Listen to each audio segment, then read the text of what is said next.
Connor again. Probably didn't anticipate that you'd be seeing us when it was announced that the Bradford game was called off, but here we are, and you can never have enough of the award-winning Green and White podcast, proudly brought to you by Argyle Life. Welcome along to your Sunday night fix. Now, this is how the next hour or so, it's going to be more the so than the hour, is going to run. We are going to have a full review of yesterday's FA Women's National League Cup final between Plymouth Argyle and AFC Bournemouth. Both John and Sam were at Loftus Road yesterday, and they will fill us in on what they saw with our eyes. And then me and Graham will add in anything else they don't touch on with what we saw with our eyes through BBC cameras from Loftus Road yesterday. From a long distance away, Joe. A long distance away is right. Through your eye player. Through our iPlayer is spot on. And then once that is over, we will then discuss Monday's season ticket announcement and all the connotations that came with that, before moving the conversation on at the end of the show to discuss just how on earth are we sat here heading into the Easter weekend, just 2 points off the playoffs and more than in the fight, one of the favourites to get into the top six on paper. All of that is to come. We'll also have a preview of Friday afternoon's game at Home Park, and the return of the man that none of us can abuse, I'm sure, will be what a certain individual on tonight's show will tell us. But Sam Down, before we get to all of that, why don't you talk us through AFC Bournemouth 1, Plymouth Argyle 0? Yeah, certainly. Well, I'll start by saying it was definitely the more entertaining of the two games I saw this weekend, with how shocking the England game was at Wembley on Friday night, barring the last 15 minutes, which were only entertaining because they were so farcical. But that notwithstanding, yes, I do think it was the yes, thank you for the comments that were appearing on the screen. Yeah, that notwithstanding, I do think it was the more entertaining game of the two. I don't think it was a great game of football. I don't think it was the worst either that I've ever seen. I think that Argyle obviously started the game maybe a little tepidly. The goal was just kind of almost like scarily like a replica of the goal Luca Ashby-Hammond conceded against Lincoln this season. It just sort of dipped straight in and straight underneath the keeper. Sort of similar problem to Luca Ashby-Hammond. Look, watching about the replay, I think she's maybe a bit too busy pushing and shoving as the ball goes in. Yeah, and then Argyle, I think, had maybe certainly played through the lines a bit better of the two. I think Argyle had quite a bit of composure, but there wasn't really much bite to it. Wasn't much end product, and that to me it just segues into something that as someone who is. And honestly, I did debate whether to include this one because I'm very much a new adapter to women's football. I will freely admit that, and this is not saying that it's anyone's other, fault than my own, or perhaps fault's not the right word anyway. But anyway, I'm rambling. The point I'm getting is I never really have watched women's football for whatever reason going into this year. And I've watched 3 games now. I watched the Everton game at Goodison Park, which was after the Blackpool weekend. That was certainly a large part about ticking off Goodison Park, but it was also an interesting new experience. I watched the Exeter game at Home Park a few weeks ago, and obviously I watched the Bournemouth final at Loftus Road. And one of the things that I have actually grown to quite like about women's football, and I worded this to John in the game, perhaps a little clumsily, is with the lack of emphasis on physicality for fairly obvious biological reasons. I like seeing the fact that it's played around the back ball and played through the lines a bit more. That's the style of football I enjoy watching. And for me, that was actually quite nice and refreshing to see in the day and age whereby in the Premier League and in League One as well, it's becoming much more about who can play for corners, who can play for set pieces and get their biggest, most physical blokes in the box. I did enjoy seeing a style of football that wasn't so much about that. The irony being that the only goal of the game did come from a corner, but that was a bit of a fluke goal. Yeah, I think as the half went on, Argyle, forgive me, I'm still learning the player names to an extent. Argyle massively increased in intensity. I do think our best player was Phoebe Pool, the number 9, the striker. She had a really good game. Brought Everton to play very well, battled really well. Quite a good passing range. As the half went on, I feel Argyle maybe up the intensity, but again, by upping the intensity, still didn't really create much. I think almost like they traded composure for intensity. They became more intense, but less composed at the same time. And again, first 20, I think that Bournemouth had a good chance. They could have made it 2 just before half time, and well saved by our keeper. And then as the second half went on, again, first 15, 20 in the second half, it just sort of seemed like the game was ebbing out. And I think Argyle maybe left it a bit late to play to their very best level. I think only in the last 25-20 did Argyle really create, quite a large volume of chances. I think we definitely, the ball fell very nicely in the box on more than one occasion, and could so easily have scored on more than one occasion, wasn't to be. There was also, around at this point of the game, the single most baffling refereeing decision I've ever seen in my life. Maybe let John rant about that one in a bit more detail, but it'd be remiss of me to ignore it entirely, which was the throw-in debacle. And yeah, Argyle really threw everything at it. Couple of injuries and stoppage time dragged it out to about 8 minutes, and yeah, it wasn't to be.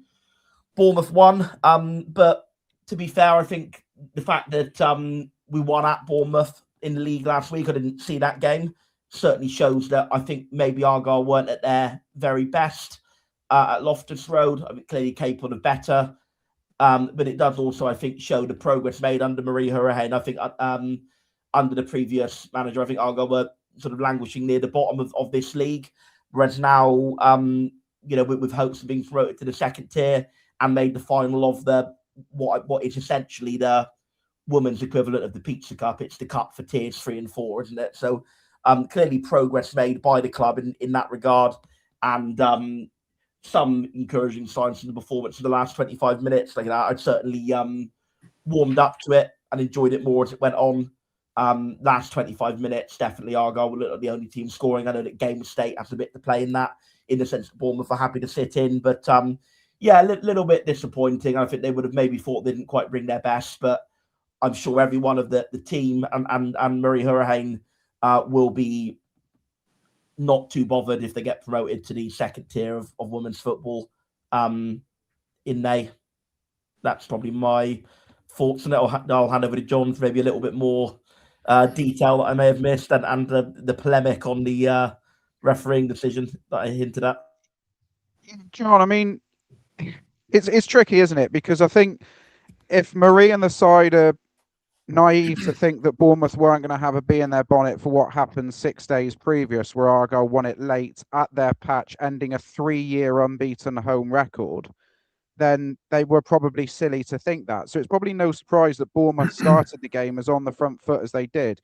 Do you think the Argyle side, how do you think they're going to look back on that game? Are they going to look back on it with frustration for the first 45 minutes? Or are they actually going to look back on it and go, hang on a minute, we've gone toe-to-toe here with one of the best sides in our tier of football here. Yes, they've beaten them 6 days before. I mean, how do you think they're going to weigh it up after the game?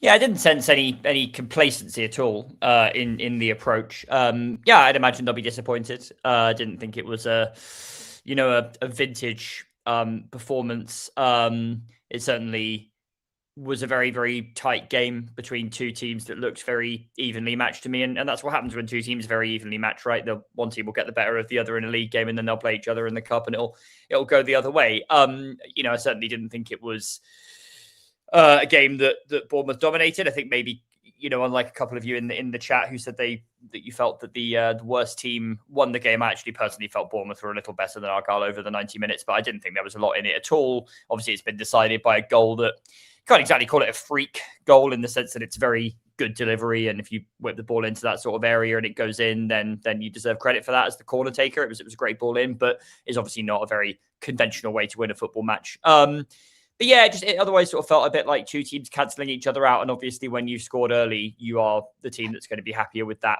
state of affairs. And I think, been some talk about the second half being better than the first, and I think it certainly was. But I still think the first half of that second half was a wasted opportunity to kind of come out of the traps, having recharged for 15 minutes and sort of get in their face. Bournemouth really managed the game very well in that portion, I felt. And we were sort of restricted both in the first half and early on in the second to long shots. Felt that Bournemouth moved the ball a bit better. I think Argyle didn't. I think Argyle, whenever they got in the final third, looked maybe a little.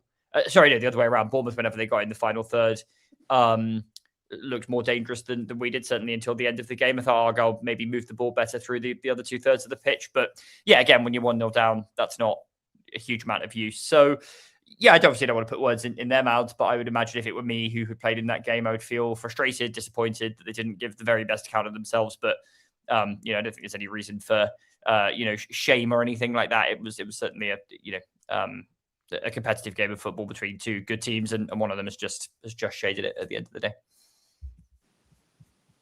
And you're muted, I think. For God's sake.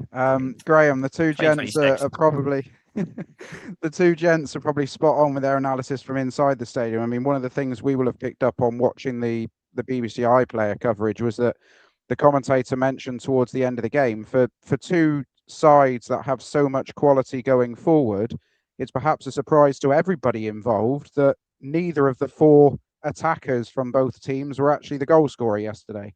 But that doesn't take away from the performances of, as Sam alluded to already, Phoebe Pool, who put in one hell of a shift up there yesterday, didn't she?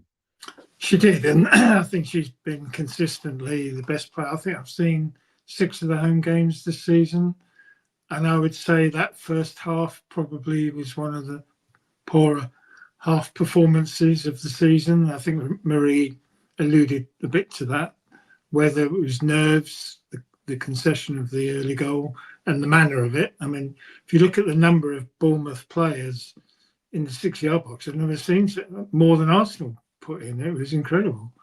And Kenny Kenny and Quirk, players of a calibre, a league above at least. In fact, I heard that Quirk played the season above, and Bournemouth, who are the relative big spenders of this league, targeted her to play for them. So we've got to bear, I think their budget's 3 times the size of Argyle's, so you've got to bear that in mind. But normally we play out the back with assurance, and I think Bournemouth's press in the first half particularly disrupted that. We did it a bit better second half, and we played down wide. Sam didn't really mention the offside goal, because although we didn't get a proper angle from what was some pretty ropey TV coverage, I have to say, because half the time I had to stand up against the TV to see what was going on because it was so far away. You saw me and John's faces though, didn't you, a couple of times? No, I was looking for it. I didn't. You didn't stand out, to be fair. Not even. Don't worry, Graham. I've got a picture of them. I mean, was that you didn't get that done today? Did you? You didn't get that haircut done today? No? Oh, the haircut? No, I got it done on Friday morning before going to London. Okay. Yeah.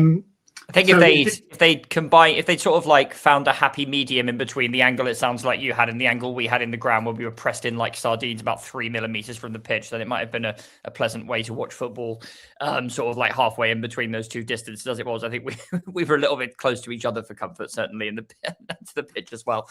A little bit baffling. That was the standard. It didn't look offside. Level at worst. But anyway, it didn't.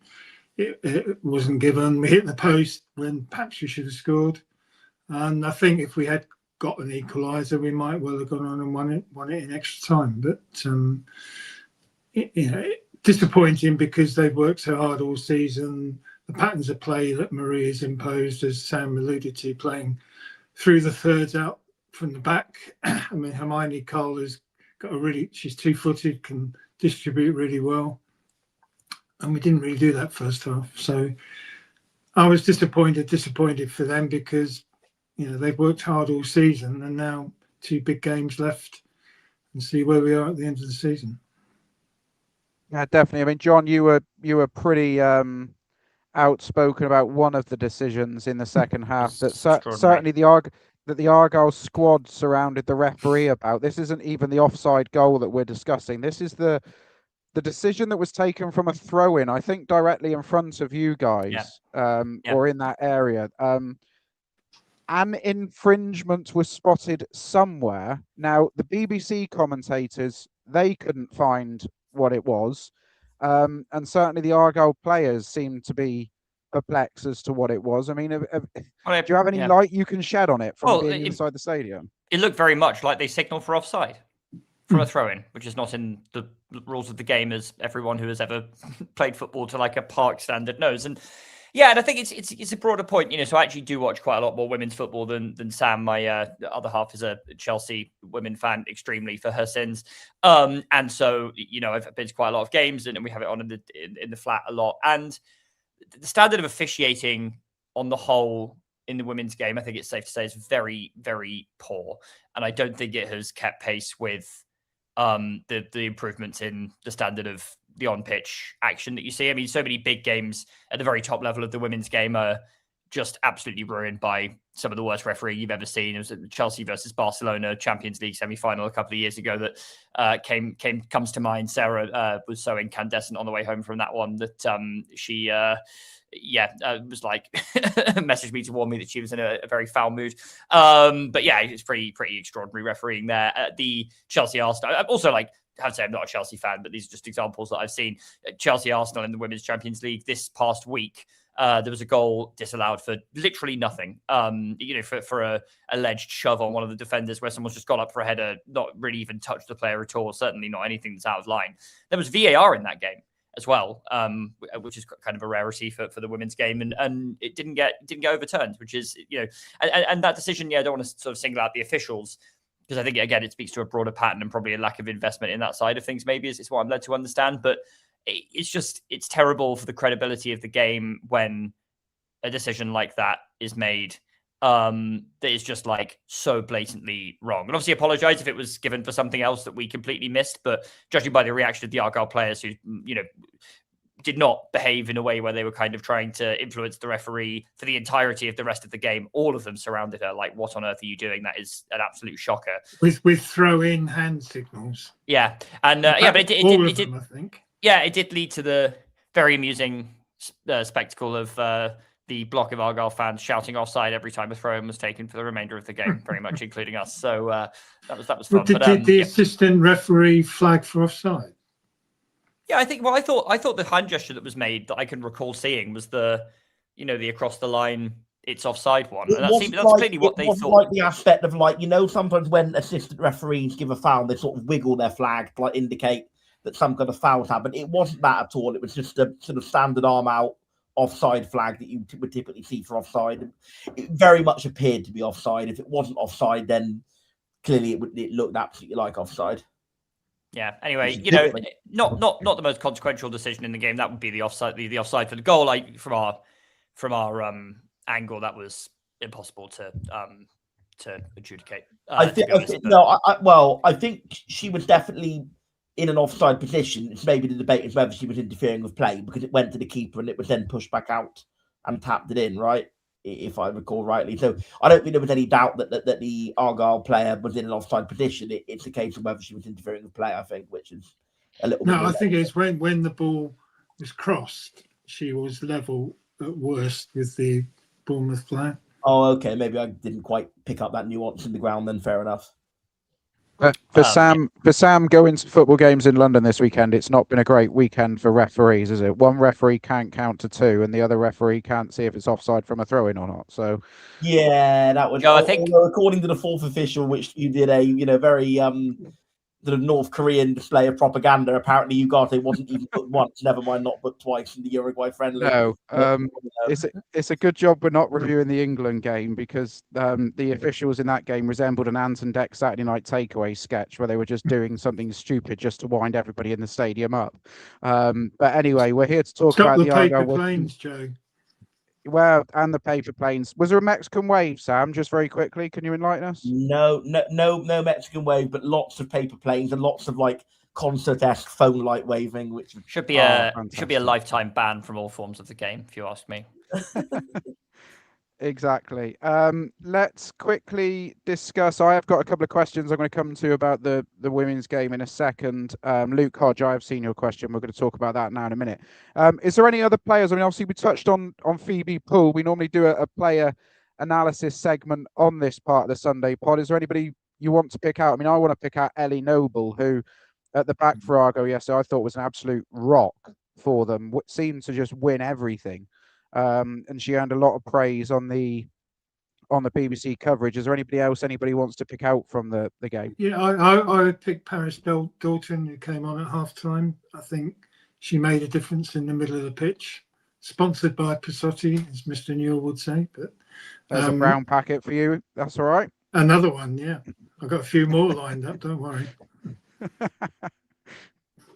Yeah, I thought Phoebe Pool was the player who impressed me the most, in line with I think what both Sam and Graham said. She was really at the heart of everything sort of penetrating that we did, which was not a huge amount, but I felt that she was, when she came deep, kind of reminiscent of Harry Kane at times, sort of coming into the midfield area and sort of collecting the ball and linking play, as well as being the focal point for it. So that was great to see. And yeah, I probably, Graham already mentioned her a little bit as well, would probably also single out the keeper, Hermione Cull. I think it's safe to say she is very short for a goalkeeper, and probably didn't help matters when that corner sort of lofted over her head and into the top corner. But you can see why she's a goalkeeper. I mean, she was, I thought, very, very good in pretty much everything else she did for the rest of the game. Distribution is excellent, sort of like command of area, very confident. Does that fantastic?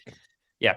There's that fantastic save when she's on the goal line, isn't there? When Bournemouth are about to tap it in to make it 2, and she's squandered. She'd actually got injured in the build up to it, and she's managed to just claw her hand there to sort of flick it. I'm doing the hand gesture, and you can't see it on camera, so I don't know why I'm still doing it. But she sort of claws it away and out of harm's way. But you're right, John. I think she showed yesterday her quality. I mean, she was Graham. You might be able to confirm this. Was she in the Stoke side last year? We signed her from to be fair, I know Rosin Kivel was the captain, and imagine joining Argyle from Stoke. Could never be me. Yeah, and Arabella City played it in the back. I know those two. I mean, Hermione Cull she played for England or has been in the England squad. So I might have got that wrong with somebody else in the squad, but I know she's a new addition this season, and it's evident we've got 3 in the Welsh squad, haven't we? Yes, Phoebe Pool. Yeah, I think Tiana Tazar's another one. So, yeah, which will please Finley Allen of this parish, because the Welsh footballing fans need as much cheering up as they can possibly get this weekend. Ha ha ha ha ha. Now let's move the discussion on to the league campaign for the women, because of course they finished runners up in the National League Cup. However, there is still one hell of a prize that lays in front of them, and the disappointment from the weekend has to be parked pretty quickly. And I'm sure this will have been the message by Marie Hurahan in the dressing room yesterday. They've got to use this as fuel, because they've still got 2 games left in the Southern Premier Division. This is the state of play as we sit here now. Watford are top, played 20. They're on 50 points with a goal difference just the plus 56. Argyle are second. Now, they've also played 20 on 46 with a goal difference of plus 42. They have the best goal difference or the best defensive record, I should say, in the division. Only conceded 10 goals all season. That goes back to what we're saying about Hermione Cull's impact on the team. Now, Bournemouth are sitting in 3rd place. Now, the difference here is Bournemouth have 2 games in hand on Argyle. They are on 40 points, so they're 6 points behind Argyle with the 2 games in hand. Bournemouth's goal difference is plus 38, so there's a 4-goal swing. Argyle's remaining fixtures, they play Oxford a week on Sunday. That is at Home Park, 2 o'clock kickoff. Oxford sit 4th in the division. I think you mean next Sunday, Joe. Yes. Easter Sunday. Well, no, 12th. Is it? They play Oxford on the 12th. Not according to the SofaScore website. It says the 12th of the 4th at 2 o'clock. I will confirm that as we're rambling about this. And their other game is against Real Bedford, or Real Bedford, whichever you want to call it. But that is the final game. Now, that is away from home. Graham, you are right. It's Easter Sunday. This Sunday, they play Oxford United. So if you're stuck for something to do Sunday, get yourselves to Home Park to watch the women's team against Oxford. This is still a hell of an opportunity, isn't it, lads? The disappointment of the cup final will still be real for them, but very quickly they go and beat Oxford at the weekend, and just say, for example, Bournemouth do slip up in one of their games in hand, it's in Argyle's hands.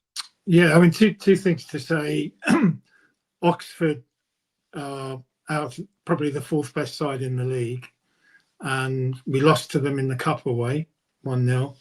We were 2-0 down to them at home park and we won 3-2 with the dodgiest of dodgy penalties to decide it. But Bournemouth are going to play Watford in the last game of the season. So if we do win our last 2 games and Bournemouth slip up against Watford, and Watford, for my money, are the best team I've seen this season out of all of them, then yeah, we could be in the playoff places. I mean, this is the question. This is the question that's come in about whether or not we can explain the playoff system. So, top team gets promoted automatically. That's done. So, at the moment, Watford are guaranteed a spot in what they call it WSL2 now, don't they? It's not the championship, effectively WSL2. a championship, but yeah. But as Monster Green 79 explains, the winners of the North and South are promoted, and the second place teams play off against each other to complete the third promoted team. So essentially, Argyle have, I mean, it's a tough ask to overturn Watford now, a 4-point gap with 2 games to go, but they almost certainly still have the opportunity to play in that playoff game. I mean, that in its own right, Graham, if you'd said to Marie when she came in at the start of the season, you're going to have a playoff to get into WSL2 at the end of the season, and you're going to lose a cup final, she'd have probably been disappointed about losing the cup final, but she'd absolutely take the promotion. As you know, we interviewed her on Ocean City Radio, and she was excellent, as I'm sure you will say. We beat Burnley 4-1 in the semi-final, and Burnley are the runaway winners of the equivalent league in the north. So that, I don't know what the standard of the teams in the north are, but if we beat the top team 4-1, who's running away with it, then we must stand a good chance against any team that comes second. So, yeah, just very quickly on that. In the Northern Premier Division, Burnley are top, played 20. They haven't lost. They've drawn 2, won 18. They're on 56 points. It's Wolves who currently sit second. They have a game in hand on Burnley, and they are on 52 points. So that looks like it's going to go down to the wire. But even so, Argyle have already beaten Burnley in the National League Cup to get to this point. Sam, this is a very real possibility here that WSL2 football will be coming to Home Park next season, and Argyle already have comfortably the best attendance if they were to get into that level. Yeah. Sorry, Sam, go ahead. No, absolutely, absolutely, that would be a great thing. I think it is also worth just noting, which we'll probably segue into themes we're about to discuss, that it would probably require a much higher level of funding, because I think most clubs in WSL2 are either fully professional, or at least hybrid, whereas the league Argyle are in now is very much semi-professional. So that would obviously raise questions about the extent to which we would lean into that, and the extra funding at a time where finances are already, once again, I'm going to give that P word perilous. That's maybe a bit of a segue into the themes we're going to discuss when we talk about the season ticket. But yeah, purely from a sporting merit point of view, it'd be absolutely excellent. Argyle have never been anywhere near that level before, and I think seeing them compete with teams who have been in the WSL recently, teams who just come down from the WSL team stadiums they wouldn't have ever visited before, could be absolutely enormous. It'd be a great story for the club and for the city if they were to do so. Yeah, and I think it's worth stating that Sam is absolutely right that it does require more investment. It would be a really significant step up in level. There are some big clubs both on the women's side, but also clubs that have big men's teams and maybe don't invest quite as much in their women's side, but still a bit or more than we do currently, who are at that level. London City Lionesses were in the WSL2 until last year, I believe, who are owned by Michelle Kang, who also owns Lyon in France, and one of the teams in the American Women's League, I believe, as well. Although the exact team is escaping me as we sit here. So who's obviously a very big kind of mover and shaker in this picture. So yeah, it would be a significant step up. Bless you. I think that also, though, the right framing for this is investment, because it's not just like throwing money at this you know, for throwing good money after bad and sinking it in. It's not just kind of like wokeness, as some troglodytes might potentially insist. This is a huge growth market. It's a huge growth market. You know, I think I was looking, and Deloitte have recently said that WSL revenues climbed by about a third last year. Or the year before. So this is obviously that's the level above WSL2, but this is a huge opportunity to expand in a world that is really growing very quickly. And yeah, and I think yesterday, you know, it was great to see so many people at Loftus Road cheering us on. We couldn't exactly see how many people there were in the upper tier, but certainly in the kind of reserved Argyle fan paddock, as it were, that, you know, that was full pretty much. And it was, you know, there were a lot of kids there, and obviously I don't recognise all Argyle fans by face, but going to a lot of away games, I see, you know, a lot of Argyle fans, and there were a lot of people there yesterday who I didn't immediately recognise. I'm sure many of them do go to men's games as well, but it's definitely an opportunity to bring in a different type of fan, as well as people who, you know, naturally cross over because they like football and they're invested in both sides of the club. So yeah, it would require more money to make a fist of it, but I think that it is a smart thing to do, and I think it would be a shame if, you know, and again, we'll, I think, imminently come on to discuss the overall financial picture. It would be a shame if we sort of saw this as or this got framed in supporters' minds as kind of a money sink, when actually I think it's a very smart area to be investing in, as well as just a good thing to do.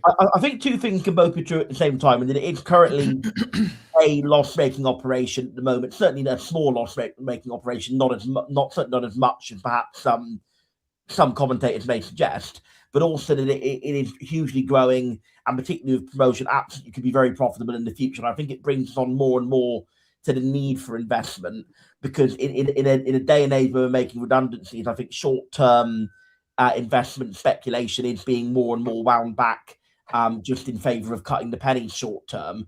And yeah, I'm certainly not, and I'm not saying that you were saying I'm saying this, but I want to clarify, I'm certainly not saying this to present it as being a spending drain, but more in the sense of presenting the need for investment as being ever more potent, whereas this, you know, there is this great opportunity of promotion, and perhaps I wouldn't want it to be a case where the current financial situation of the wider club detracts from us making as, you know, wholehearted an investment as we otherwise might have done, which I think may be a bit of a danger if it were to happen. But hey, you know, they've got to get promoted first, and perhaps that's maybe one we can more you know, do once we have a zoomed out approach over the summer and we know exactly what league Argyle women and indeed Argyle men are both going to be in. Very quick correction from our esteemed leader Aaron Hocking has told me that actually I was slightly wrong. Argyle women have played in the second tier many years ago, before it became rebranded as the WSL2, but nonetheless they have many years ago, but certainly not in the current era of growing popularity of women's football. But just a quick fact check from myself there. Joe, sorry, just a couple of things to say. Investment. Actually, the women's team investment is probably going to be the best because of Fulston Park. We're one of the few teams that play at the main stadium. I don't think there's no other team in our league, and not many in the WSL2 do. So in terms of attracting players, playing at a ground with one of the best supported clubs, I think the average is just over 1,000, which I don't know, I think we got up 6.5 for Exeter. I think I saw Sunderland had 10,000 yesterday, I think. So yeah, there's growth opportunities, but of course Fulston Park is the investment. So I think next season we'll go from strength to strength. The girls are part-time. They train 3 times a week, I think Marie said. So whether that changes going up a league, I don't know. But the step up, if it does change and they go full-time, then that's a quantum leap in terms of money having to be spent. So that's a judgment to be made at the end of the season.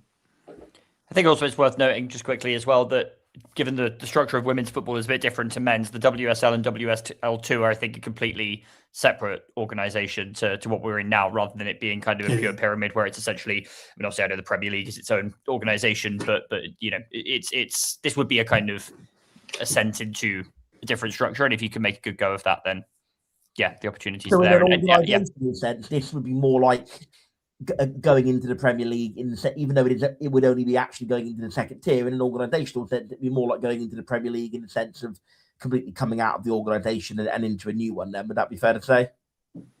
Yeah, and I think, and also, the sums involved are not eye-watering in the grand scheme of men's football. I mean, the most expensive women's players are being sold currently for about £1 million, which is obviously an amount of money that we have spent on players on the men's side, despite being a third-tier club at the moment. And that's that's for the most kind of world-class players. So it's not like we're talking about. Yeah, I mean, I think Simon said at the last fans forum, the cost represented 1% of the club's revenue. So on that basis, it's very good value for money for what it offers the wider community and getting girls involved at all levels in the academy and through to the first team. Also, interestingly, the spend at home park is significantly higher than in the men's game, and I mean significantly higher. So the families that go spend a lot more money. Yeah. Sorry? Do you mean in terms? Sorry, I think I said it before you were going to say it, but do you mean in terms of buying stuff in the way of food and drinks and merchandise? Yeah, it's significantly more. Yeah, I mean, I think all valid points raised, and I think John's right. This isn't an opportunity that anybody should scoff at. This is a market that is growing quickly, women's football, and in particular in this country. It's off the back of the success of the England women's team and what Serena Wiegman's managed to achieve with that side. They still remain to be the only England senior outfit that are winning major tournaments. Hopefully Thomas Tuchel will deliver a pretty big achievement this summer, but they're back-to-back champions in their continent, and women's football is growing in this country, and the fact that Argyle won a national final. Just gonna say that success in turn is based on greater investment, so it's a virtuous cycle. And who'd have thought we would have spent 40 minutes or 35 minutes talking about Argyle women on this podcast? Well, I would, because Sam's here, so I don't know if that time is necessarily reflective. That's just his contribution, isn't it? Yeah, sorry. But I was incredibly proud to see Argyle in a national final yesterday, regardless of which team it was. And commiserations to Marie and the side, but they've got to keep their heads high. They've got a huge game at home park on Easter Sunday. Now, before we go any further in the show tonight, it would be remiss of us not to mention the incredibly sad news that came through earlier on this week about the passing of Graham Kerry's wife, Rachel, who had been battling a aggressive form of cancer now for some time. Just a horrible, horrible disease that the world will be so much better when it's rid of. And our thoughts and best wishes and prayers and condolences go to Graham, his young family, and Rachel's family and friends as well. It must be a pretty horrible time for them all to be involved in. And as every Argyle fan does, we send our best wishes to Rachel's family and to Graham and their two young children as well, who obviously are going through a pretty tough time. On to the Argyle matters from this week then. And earlier on in the week, Plymouth Argyle unveiled the season ticket opportunities for the 2026-2027 season. And I'm fairly convinced it went down fairly not so well. The price increase has been announced now.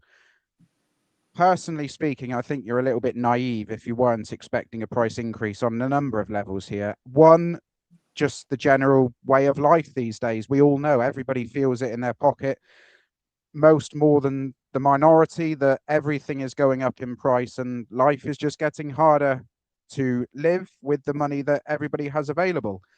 But also, Argyle are a little bit short of cash at the moment. We've had the perilous word already once on this podcast, and I'm sure at the fans forum in a few weeks' time, it will be fleshed out once again by Paul Byrne and Simon Hallett.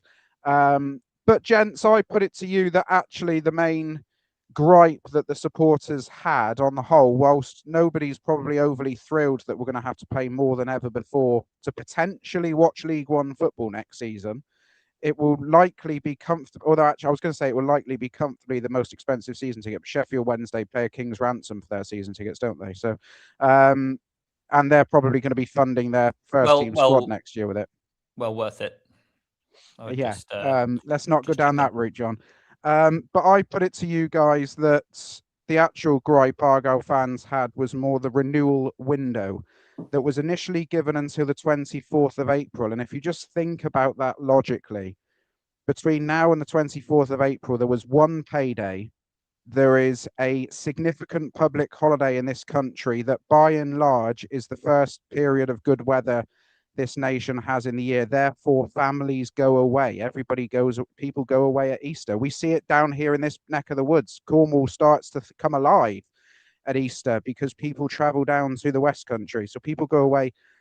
To give people just one pay window was not right by Argyle. Now, we obviously through Adam Price, Adam put up an opinion piece on social media on Wednesday morning. The reaction to that piece probably caught, I certainly think it caught Aaron by surprise, just about how positive the reaction was to it. There were quite a unanimous agreement of what Adam had wrote by people on social media and in various other mediums. Argyle did quickly announce at around about 11 o'clock on Wednesday morning that they had pushed back the renewal window to the Sunday after the Northampton game, so the 3rd of May. So a whole week they pushed it back by, thus accompanying 2 pay weekends for people to get there. It wasn't a great look, gentlemen, was it? And unfortunately, there have been a couple of I can't remember the choice of word they used. It was an oversight, wasn't it? So and unfortunately, we apologise for our oversight and hope altering these dates allow as many fans as possible to renew in the new time frame. Unfortunately, in recent years, there have been more than enough oversights for everybody to be comfortable with, though, haven't there? Yeah, I mean, there's no question in my mind that Adam's piece changed the decision really quickly. It hit home, and whilst I didn't agree with everything Adam said in the way that he said it, that they don't care, it was clumsy, it was thoughtless, and it could have been much better handled. They've corrected it very quickly within a few hours, so they'll be commended for that. But I think it just highlights what they didn't say is one of the reasons why they brought it forward, and because I think I'm pretty sure it's the earliest that we've had to consider having a season ticket before. I mean, it's certainly the earliest I can remember. I'm pretty sure we have had before the end of the season, but so it's significantly earlier, and it's significant early for a reason, because Argyle's accounting year finishes on the 30th of June, and I'm pretty sure might even be last year, or certainly the first championship year, the season ticket renewals could be done into July. So I think this is an effort to get as much cash into the club as they can, because at the moment cash is king, and you only have to look at the slew of announcements from a whole host of clubs in the last couple of weeks. I think only 4, well, it depends who you read, either 4 or 8 of the 72 clubs made a profit, including Argyle, including Exeter, ironically, but they've only made a profit by virtue of player trading. When you go on operating costs alone, every club in the EFL is making a loss. And those losses are going to be covered by the existing shareholders, and Simon's made it clear what his position is. And last year, for various reasons, the shortfall was covered by taking some of the cash balances and putting it towards that, and then the 9.8 million loan to cover the cost of building Folkestone Park. So I felt it would have been better if there had been an explanation with it, rather than just sort of out of nowhere. And then there was a hint of a threat. Well, if you don't renew, we got, I can't remember how many, was it 3,400? 4,500 people on the waiting list, and you lose your chance. And these are long-standing, probably years and years and years, and the circumstances, it did put a panic through loads of people. It really worried him. It was unnecessary. It's been corrected. I'd rather look forward, and they should learn, better connection with the fans, because the fans they need them. They need the money from the fans. Yeah, I mean, there's a couple of points. There's a couple of points to make, isn't there? The obvious one is Plymouth is no longer, if it ever has been, a particularly affluent city, and that's the basic facts of it. Not everybody is the same as the next 10 people in the street. A lot of people in this city are not living in affluent areas, and that was one of the points about Folkestone Park, is that Folkestone Park is in possibly one of the least affluent areas of the city, but that's why the community hub is so important, because it's bringing people together and it's giving them that facility. But Sam, I mean, I don't know about you, I suspect that this year will have the record number of people taking up the finance option rather than paying up front, is my guess. It certainly wouldn't surprise me if that were the case.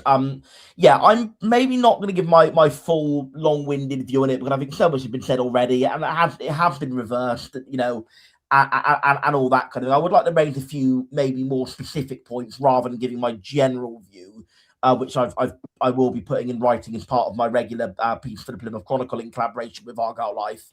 I'll be giving a bit more of a zoomed out general view, and that maybe I'll give my general view if I have time. But a couple of specific points. I don't really think that, with all respect, the financial year has got much to do with it, because I think the overwhelming majority of renewals are done within the first, certainly 2 months. And I actually can't remember if it was the case that it would, renew into July. But if it did renew into July, you'd have thought it would have been at most 10 to 20% of the people renewing would have done it in July. So I don't think that's really a huge contributing factor. And ultimately, even if that is, yes, it's fine, you can have it so the renewal is the end of June. I don't really think the decision to do it so early is much to do with the accounting year, I would probably say. I maybe have a little bit of a more cynical explanation in that it's capitalising on the carrot being dangled of potential championship football, that people will maybe think they want to just renew so that, oh, hey, but if we go up, we don't want to miss the championship. Whereas if it were to be significantly beyond the end of the season and we do not go up to the championship, maybe there are some who may not be so keen on renewing. I think it's partly that. I think it's partly capitalised, striking while the iron's hot, in the sense of trying to get the money in the kind of, the dream of championship football. Perhaps it may, maybe less so if we do not go up in the cold light of day without championship football. And look, that's business. I probably on that angle, I certainly don't. In terms of Graham saying about whether they do or don't care, I certainly am not a mind reader. I absolutely think they do care, but I think that it was a little bit maybe cynical in terms of the timing of that, and I think it just leaves a bit of a bad taste in the mouth, is what I've said, and will continue to say, certainly with the wording of, oh, and by the way, which we can all agree on, there's 4,500 on the waiting list. I think they do care, but I think that was maybe it was a bit more of a cold and cynical business decision than one I would accept, than one I would probably hope for and expect from a club run by fans. And I think the lessons have been learned, which is great. And I think full credit and commendation to those who did raise their objections in the most articulate and passionate way possible. And as Graham said, I absolutely don't have any doubt whatsoever that Adam and people like him contributed to that very quick and very prompt reversal, which I, again, find is commendable. But in terms of why the decision was made in the first place, I don't think they should be let totally off the hook for that. They should be let off the hook to a very large extent because they've reversed it. But I don't think they should be let totally off the hook, because I think the financial year, the amount of, the likelihood of it going into July was always tiny. And even if it did go into July, it would have been a very tiny percentage of the overall renewals. So I think the financial year point is with all respect to Graham, maybe a bit of a red herring. I think it's more about capitalising on championship football. And I think the point is, Sam, our cash balances went down. The way season ticket money, I think it's released in chunks throughout the season, so teams don't spend it all at once, but it gives confidence to the club in terms of sorting out their end of year accounts as to how next season is going to be, and we're going to find that out on the 23rd. It's not as though it's all in all in this accounting year, but it's the confidence that they've got the money for the next season. I get that. And I think as well, it's perhaps possibly just irrespective of the accounting year, the club maybe just doesn't have a huge amount of cash swirling around at the minute, and it's there is one other point I'd like to make that unusual. We've got a very high proportion of concession season ticket holders, i.e., that don't pay the full price, because the average net return from each ticket sold is £15 a game, just under £15 a game, which is one of the lowest. So when you see the price is 22, 23, the club actually only net £15 per seat, and it's one of the lowest. It's one of the reasons why, because I think, and I will take issue with Adam on the under eights. The under 8 season ticket now I think is £33 a year. Most other clubs charge 150 or more, and £33, £1.50 a game, and that's not an egregious. I know it's a high percentage rise, but £1.50 a game for an 8-year-old taking your family, I think that's perfectly fair. I think honestly the two issues compound. The issue of the price rise and the issue of the short notice compound, because if it's a family of 4, it's an extra maybe 40 quid on top to what 45 quid on top to what they thought it was going to be, and it's just on top of the short notice compounded. But now that the short notice has been extended, it's hopefully not going to be such an issue for so many. The final point I would like to make, and I know that John's keen to come in, and this is genuinely, without any mockery, an important public service announcement. Please, God, don't make the same mistake I did last year. If you are planning to renew and then move your seat, renew first in your old seat and then move it in the second window. I made a very embarrassing error last year, and to be fair, I'm going to put a little bit of blame onto the wording, because I do think the wording does not spell it out quite as clearly as I just have. But I misunderstood and assumed the wording to mean that the window to renew in your same seat ends, and then there is a separate window to continue being a season ticket holder, but to move to a different seat, which my brain didn't understand as being the same thing as being renew.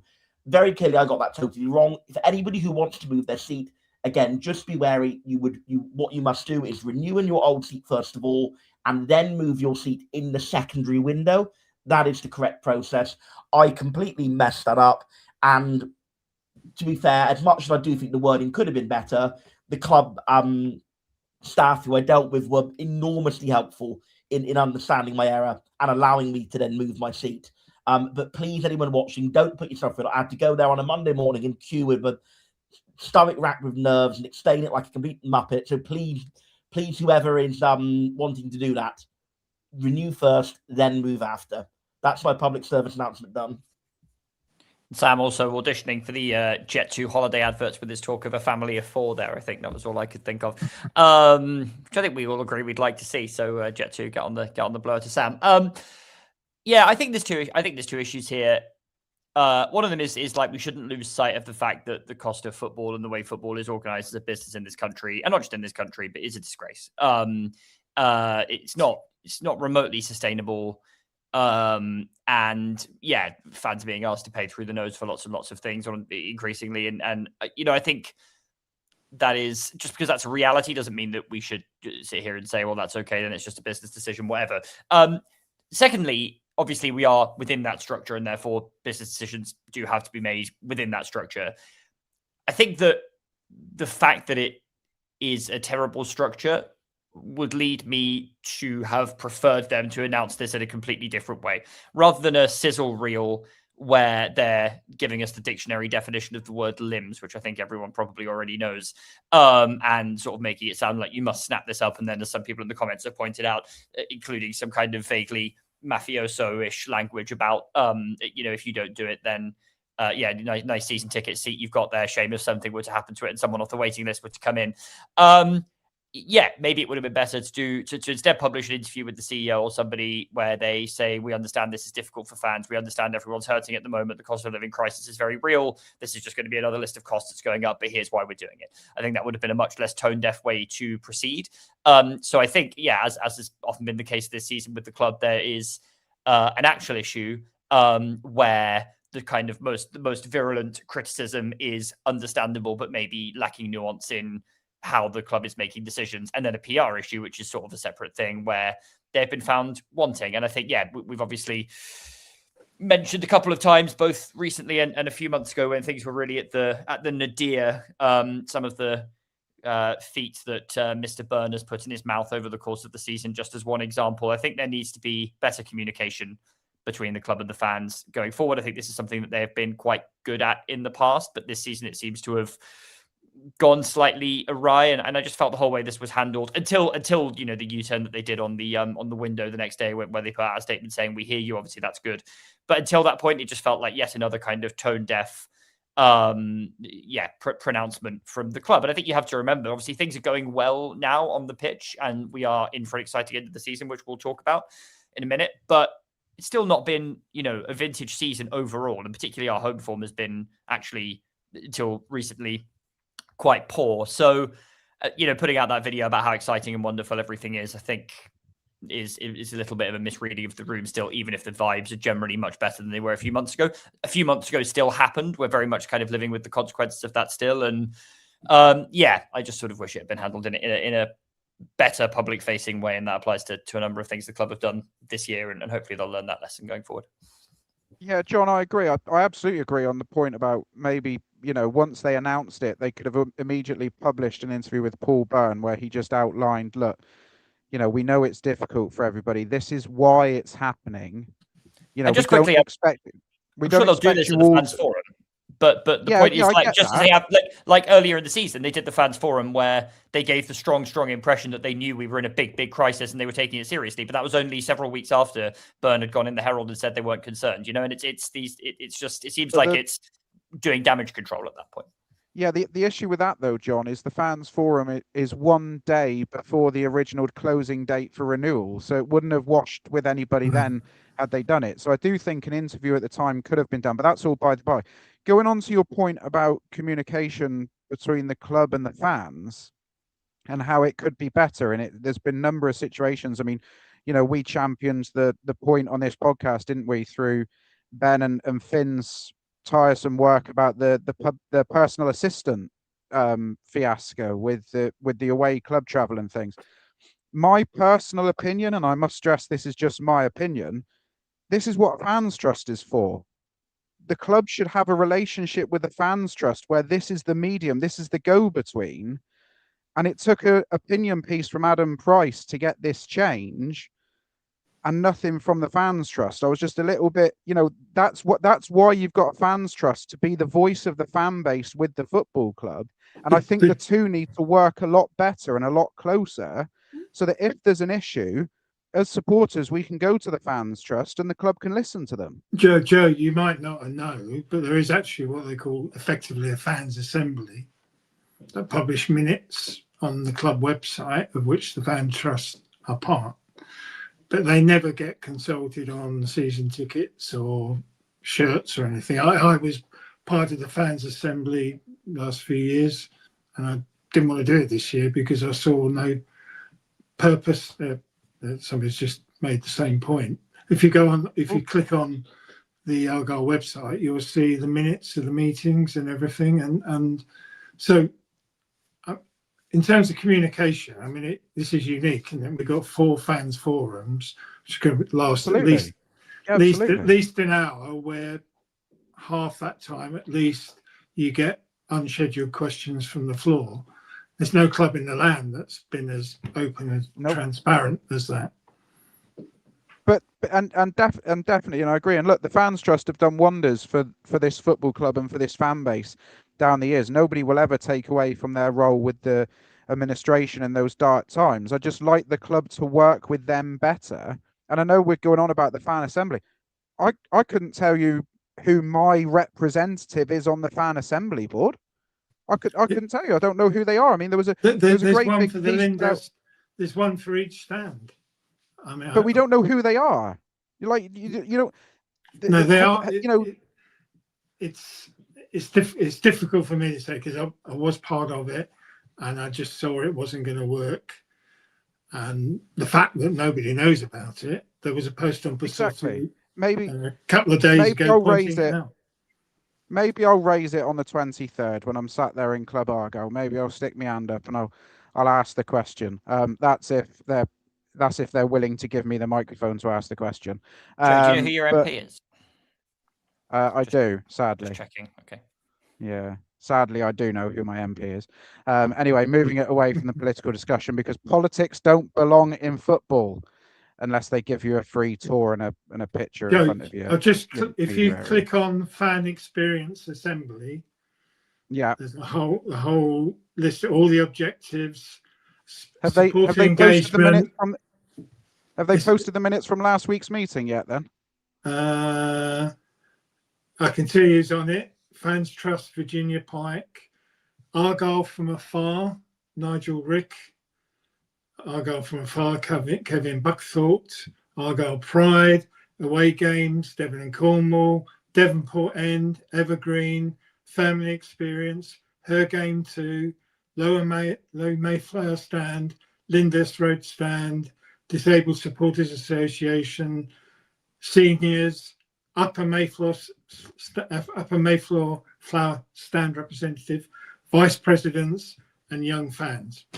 My argument to that is, Graham, I sit in the Upper Mayflower. I couldn't tell you who my fan representative is. I wouldn't know him from Adam or Eve. Patrick Burnett is your man. You could tell me it was Simon Hallett, and I wouldn't know him from Adam or Eve. So there we go. Let's just leave it at that. We'll maybe raise it at the fans forum. But look, the point is, Argyle made a mistake. They realised it quickly off the backlash that went on social. This wasn't just a Twitter mob. This was all over social media. It was on Passotti. It was a wide backlash about the announcement that was put out. They reacted upon it, and absolutely all credit must go to them for rectifying their mistake and sorting out as best they can at this time. I'm sure it will be raised at the fans forum. You are right, Graham. There isn't another club in the country that will have 4 fans forums in a year. I mean, we had 2 in the space of 4 weeks, for Christ's sake, earlier on in the season. So absolutely, that needs to be praised as well. Not many fan bases get the opportunity to turn up and put questions to the chief executive and the chairman. And we all have that opportunity again in just 3 weeks' time. So let's see how that plays out. We'll be back on the podcast the Sunday after. We can talk about it then. But let's just draw a line under it and move on, because we're 62 minutes in. Let's talk about this, shall we? How on earth are we sat here going into Easter in a strong position to make the playoffs? Let's look at where we sit after the weekend's games. Now, obviously, we didn't play because Zimbabwe just happened to find out that Brendan Galloway was fit. Now, let's not point fingers and congratulate people for making that phone call. But Zimbabwe found out, and lo and behold, we now get to go to Bradford on Tuesday night, which I know John Alsop is absolutely thrilled about. We now have I won't be there, so. You can if you like, but I won't be there. We now have this break between Huddersfield and Bolton on Friday, which I think for a lot of the players is very welcome.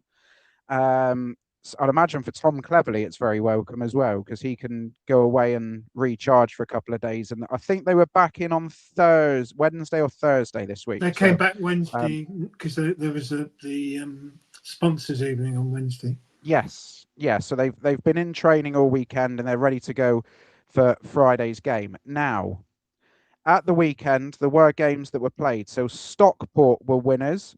They ran out 3-0 winners at home to Wimbledon. Wickham, who were behind Argyle in the table, they ran out 4-0 winners over Port Vale.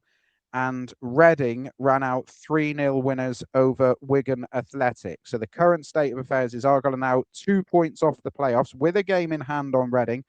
It should be mentioned. However, gentlemen, there is a lot of teams fighting for what a few weeks ago looked like one spot.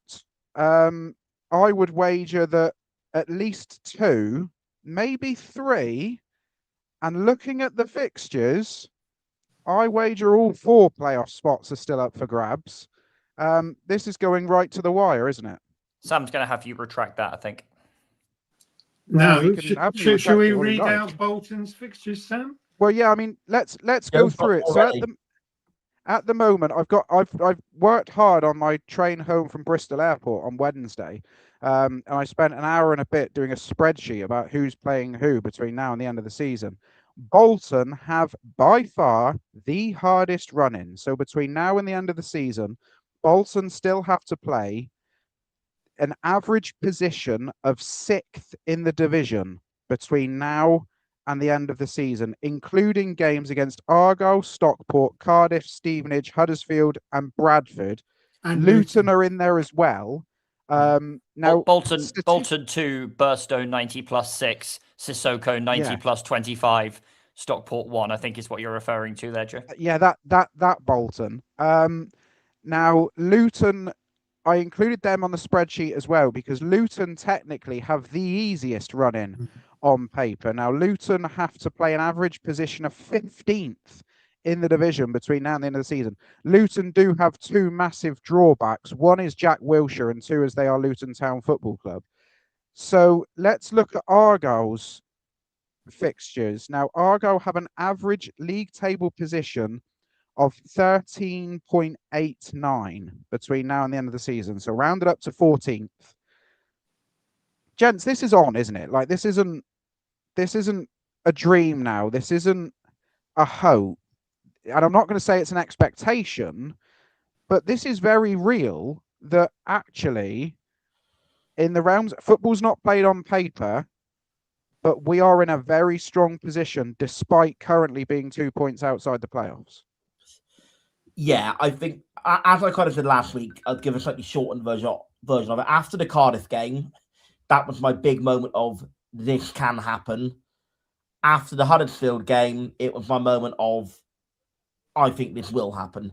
Certainly in terms of getting to the top 6. As to, whether we actually win them when we get there is perhaps a slightly more tricky one to argue. But I honestly feel if we, unless we drop off massively on the way there, and kind of stumbling, it is going to be almost certain that our form of 2026 is going to be better than any of the other 3 teams in with us, because it is already better than any other team in the league, barring Lincoln City.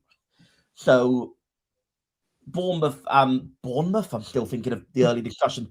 Bolton have a very tough run-in, as Joe's alluded to. I think if we beat them... But they do have the greatest manager outside the Premier League. They've got a very good manager, but still have a lot of other teams in the mix. They've got a manager who has not done an exceptional job at that club, irrespective of his previous work, is where I will agree with what you're implying. If we beat Bolton on Good Friday, I would actually back us to come above them.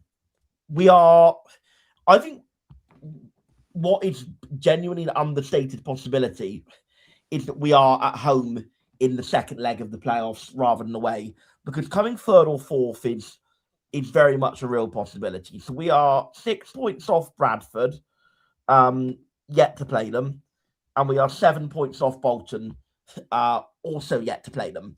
And then you've got Bolton's run-in to factor in, and I think Bradford's run-in is tricky as well, trickier than ours on paper, but although again, I kind of wonder with Shumacher's Bolton whether there might be an aspect of, they sort of tend to struggle and huff and puff their way past the weaker teams, but they've actually had some pretty good results against the big teams in this division. So I wonder if actually Bolton's run-in might not be quite as much an impediment for them as we perhaps think it might be. There is that possibility of how they've been this season. The thing is, they don't lose very many, do they? They are a very good team. They are a very good team at avoiding defeat, and I think between now and the end of the season, but them and in particular Bradford, when you look at their fixture list, possibly the greatest route for them now to get in the playoffs is actually just to not get beaten. If you have to draw the next 7 games, that might be enough for those 2 because they just have that little cushion above. Yeah. I mean, I don't think it will be. I mean, just very quickly before I get Graham and John's views, I mean, you can give your views after this thing. Just one word or one number from the pair of you. I mean, what do you think is the golden number here? What do you think is going to get us into the playoffs? 72. 74 or 75. It's us, John? so it's us. So 80, because we always seem to need to get a ridiculous number of points. But no, I think it might well be high. So what's sort of intriguing about the run-in to me is, on the one hand, it could be a time when form kind of goes out of the window a bit because the teams at the bottom really realize that they need to get their act together to stay up, and then they sort of improve their level of performance. Teams in the middle who are maybe were kind of upwardly mobile as of a few weeks ago go on holiday basically, so they don't really care and they get poor results, and teams at the top kind of make their class tell, and then so you can get some games that go unpredictably. Whereas actually I think this league seems to have been the other way around to that this season. It was kind of an anyone could beat anyone crapshoot, insanely tight for the last, for the good first few months of the season. As of the last few weeks, it's actually become, I think, a lot more form driven. I don't have exact data to back that up, but it's not surprising to me that the teams in our playoff race with us all won very comfortably against poorer teams in the league over the course of this weekend. That being said, just on form, all of those teams are also going, they are also dropping points at a higher rate than we are since the turn of the year. Because since the turn of the year, we are, I think, the second best team in the league after Lincoln very comfortably. Personally, my view is if we played Lincoln tomorrow with a full complement of our players fit, we would give them a better game than we did give them back in February. I don't think that was a 4-1 game. And obviously, like literally handing them 2 goals was a head start that they ended up obviously using to close us out pretty comfortably. But I think it would be the game between the 2 best teams in the league if it were to occur, say, next weekend, and we were to have Hazard and maybe even Tolai fit. So we're the best team in that race. I've been saying that for a while now. Obviously, that I think I last said that on this podcast before a crucial run of 3 games against teams in and around us, from which we got 7 points, and I think looked very good value for that, certainly against Huddersfield. So there's no reason why we can't go on and get draws and wins against those other teams that are around us. And then, on paper, our run-in is quite favourable. Obviously, it was a run of games purely against teams in the kind of lower echelons or mid-table. Now that has been disrupted because we've got the Bradford game moved, and I think that's going to be the 3rd to last game of the season. Yeah. There's a very pleasing word similar to penultimate for that, but I don't know what it is, so I can't say it. But obviously that sort of disrupts the run-in. Kerry penultimate, I think. Yeah, it might be right. So we had some of that at Nando's last night, I think, didn't we, Sam? When you were up with me in London. So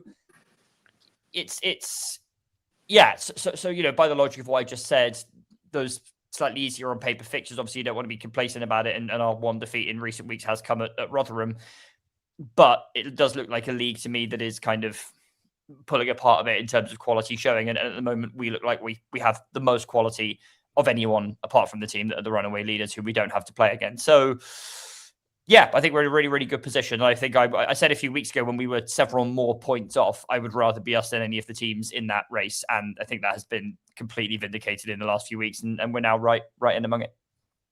Yeah, I think we've just shown a very good point on screen as well, is that, 12 or 13 might be enough because everybody's still, teams are still playing each other around us. So teams are always going to be dropping points at various intervals between now and the end of the season. I mean, Graham, John mentions it that Bradford has now been shoehorned in there as the 3rd last game of the season.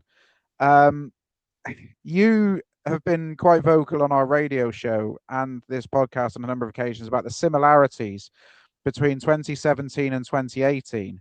Of course, in that season, Scunthorpe was shoehorned in towards the end of the season, and we ran out of players because of injury crisis, and we just fell short after going on a crazy run.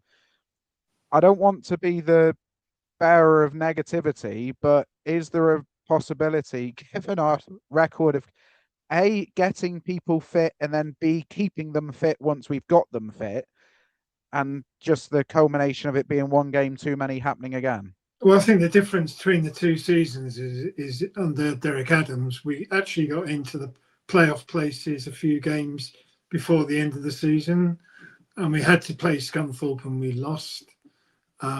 This time, I think we got momentum, which is effectively what John's saying. Momentum teams are the teams that go into the playoff positions, and we are the momentum team. The Bradford and the Bolton games are the must-wins. Certainly must not lose. It's quite interesting. Bolton have spent £60 million trying to get out of League One, which is like, when I saw that stat, I thought, oh my God. And they might be disappointed again. Personally, I think they'll make the playoffs. But so not lose Bradford and Bolton, preferably 4 points. 6 would be brilliant. If we get 6, I'm with Sam. I think we're very much in there. 4 on the margins, 2 draws, then we've got work to do. I personally think that we're winning the lot. Basically, I said that after Huddersfield. I think we're going to get in there. Nobody is going to want to play Plymouth Argyle. That's just fact. If we get in there, nobody is going to want to play us. And I would say, I said this last year about Muslich's relegation fight. If we can get ourselves above that dotted line, there is no way we're dropping out of it again. That was my view. If Muslich could have got us out of the bottom 3, I don't think we'd have dropped back into it. Yeah, I agree. And equally this way around, I think if we can get ourselves into 6th, I don't see this group then suddenly finding a way to drop out of it now. I think they're a different animal. But I want to point out very quickly, looking at the league table, and it should be pointed out that obviously Lincoln and Cardiff look set in their fight, and Port Vale, Northampton and Rotherham look pretty set in their discussion. At the moment, heading into Easter and beyond, there are 11 teams who can still get promoted in one way or another. There are still a number of 9 teams who can realistically get relegated. From what I can tell, other than the 4 teams that are all on 50 points, there are only 4 teams in this division that feasibly have nothing left to play for, unless you include the 3 at the bottom who are just playing for pride. Like, this is a crazy end to this league where there is so much on the line every game up and down the country, that whereas usually you'd see a team that are on the beach and crazy results happen, I can't see that happening until possibly the final round, maybe 2 rounds at best. Like, there's going to be so much intense football played. And I'm just glad we've got a ticket to one of the better arguments than what we could have had pre-Christmas, because, you know, Sam mentioned in a pod before Christmas or around Christmas time, he might be able to correct me if I'm wrong, where he said that this might be one of very few seasons in his Argyle life where it's just going to peter out into something where we're not playing for anything. Well, actually, it's not that season at all. We are very much playing for something. Well, I think I actually said that in January. I think in Christmas I was still very much worried about relegation. Well, yeah, I'll be honest. As you were after the Lincoln game as well, I recall. Unlike ourselves, I'm going to mention Senior Greens and Tom Cleverley's appearance at what was a round meeting on Thursday. And he very deliberately is taking each game as it comes. He's not looking beyond each game. And I actually think absolutely that's the right attitude, because if you start doing all the mental calculations, you're going to get distracted. And that's what he's been doing for our momentum, our last few games, taking each game as it comes. I mean, unlike the Derek Adams season, we're getting injury players coming back as opposed to departing. So we're going to be stronger at the end, I'm hoping and expecting, than we are even now. Yeah, but I'm sure 3 or 4 more will find a way to get injured, and the 3 or 4 come back. That just seems to be the way it's gone all season, doesn't it? But but I think we're going to be stronger at the end, and we're not going to lose out. How many do we lose before the Luton game? It's ridiculous. Well, I think the absolute nadir of it was the Rotherham game, where I think it was like 11 or 12 different players were genuinely injured. Then we had a few come back around the time of the Wigan and the Doncaster and Wigan wins, and then a load were sort of out again for the Huddersfield game, although we still managed to win, with Huddersfield being probably the second most injury impacted game all season after Rotherham. Another public service announcement. I'm seeing a lot of comments on the lines of Port Vale on the last day.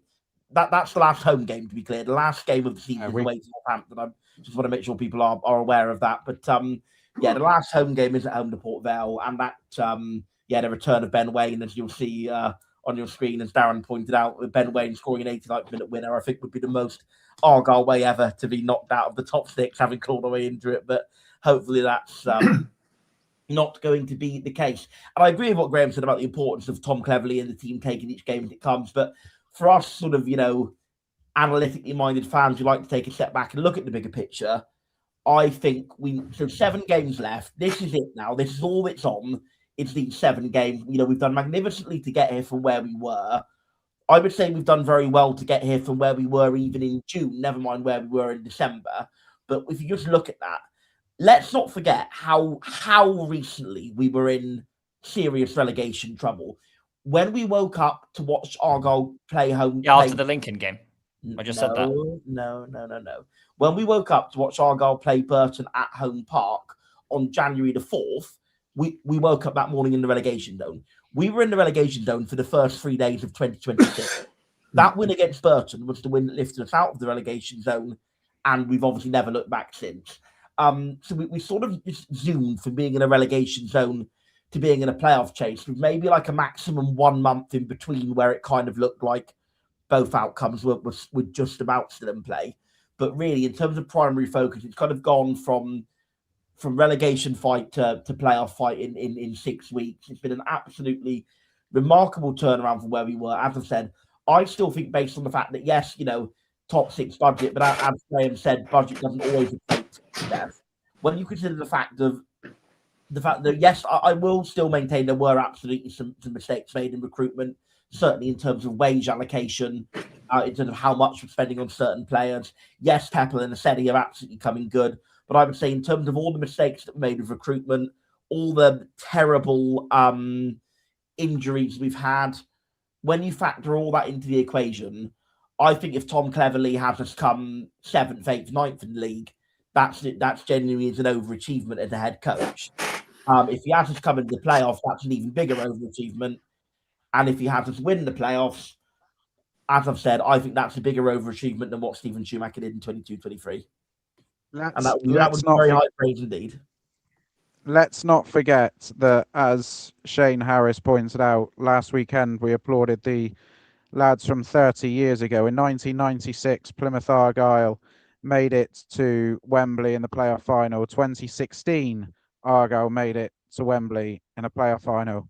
2026, let's just leave it at that. You know what now, 95-96 season, Joe?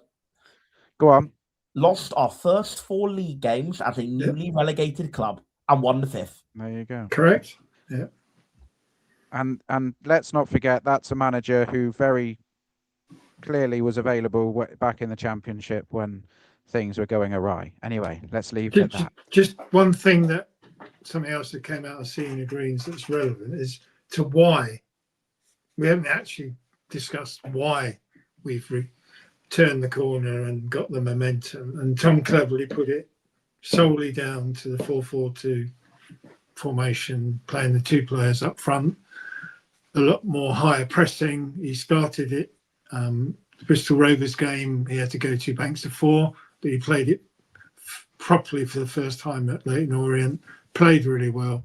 And for him, that was the turning point of the season, and the adaptation of that system, which has worked really, really well for us ever since. Yeah, like, how names go so far out of fashion, they come back in fashion. You know how, like, clothes go so far out of fashion, they come back in fashion. I feel that's like 4-4-2, isn't it? Haircuts, yeah. Like 4-4-2, nobody was playing 4-4-2 5 years ago. But now I think 4-4-2 is really coming back into vogue. And I think we are a great example of a team who, and yes, sometimes it becomes a bit more of a 4-2-3-1, sometimes it becomes a bit more of a 4-3-3. It's fluid, but we are absolutely now, I think, bringing 4-4-2 back and doing it in an absolutely excellent way. And yeah, I think I did kind of touch on the why last week in my sort of more tactical segment. But yeah, I'm glad that what I said, I'm glad that my views are seemingly in alignment with that of the head coach. It tells me I'm on the right lines, because that was what I said. It's the change of formation, but also the change of style. It's those 2 words that Tom Cleverley had written on his whiteboard. in that excellent behind-the-scenes documentary. It's 2 words: fast press. That fast press is absolutely key to how we play. And another 2 words: Road and Curtis. Yes, those as well. Yeah, I mean, this is a point that was raised in the excellent 2-part interview with Chris Errington earlier this week with Tom Cleverley. And Marcus points out about getting Joe Rawls, Herbie Kane, Wes Harding, Ronan Curtis, getting the leaders in behind the development players.